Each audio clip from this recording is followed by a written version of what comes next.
तपाईँ एउटा इमेजिन गर्नुहुन्छ कि आउने वर्षहरूमा तपाईँ जस्तै यङ अलि डाइनामिक मान्छेहरू चाहिँ एग्रिकल्चरमा अलिकति इनोभेटिभ वेमा आउँछन् भनेर?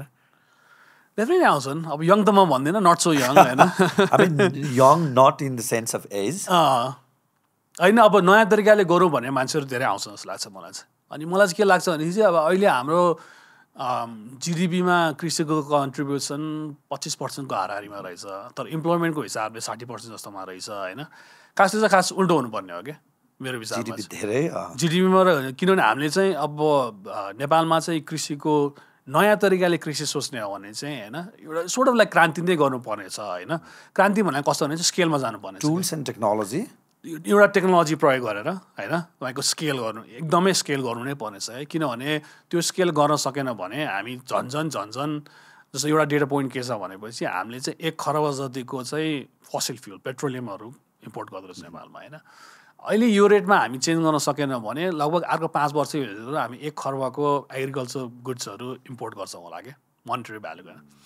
पेट्रोलियम त हामीसँग छैन, हेर्नुहोस्, प्लेन उडाउनु परिहाल्छ, जेट फुल चाहिहाल्छ, त्यसको त उपाय नै भएन। डिजल चाहिन्छ, बस चलाउनु पर्छ, ट्रक चलाउनु चाहिन्छ। यस, पेट्रोलको लागि चाहिँ हल्का अहिले इलेक्ट्रिक भेहिकलहरूले सब्सिडी भएर आयो होला होइन, त्यसको लागि त उपाय नै छैन। तर कृषिको लागि त तपाईँको हाम्रो देश मरुभूमि त होइन, हेर्नुहोस्, जलवायु पहाड हिमालदेखि तराईसम्म 3 तरिकाको एकदम सानो के भन्छ टोपोग्राफीमा 3 तरिकाको एकदमै राम्रो जलवायु छ, माटो राम्रो छ, पानी छ होइन। भन्नुको मतलब त यहाँ चाहिँ खास सबै थोक छ, तर के मिलाएको छैन त्यो पनि म फिगर आउट गर्दैछु होइन, आफैले पनि फिगर आउट गर्दैछु। तर मेरो विचारमा चाहिँ स्केलमा जानुपर्छ होइन। ओपन फिल्डै फार्मिङ गरे पनि स्केलमा जानुपर्छ।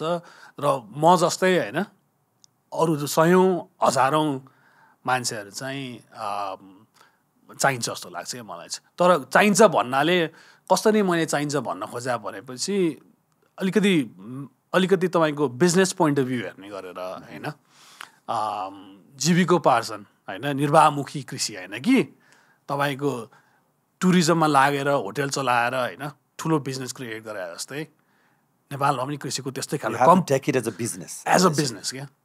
बिजनेस आज लाइक पेट पाल्छु भन्ने बिजनेस छैन कि, रियली इम्प्लोइमेन्ट क्रिएट गर्छु होइन। लाइक मान्छेले ब्याङ्कमा काम गरे जस्तै एउटा कुनै कृषि कम्पनीमा बनाएर करियर बनाउँछु भने जस्तै गरेर त्यस्तो खालको चाहिँ कृषि कम्पनीहरू सुरु भएर होइन कुनै पनि होपफुली पब्लिकली ट्रेडेड कम्पनीहरू पनि होस् भन्ने इच्छा छ। त्यस्तो खालको चाहिँ हुनुपर्छ।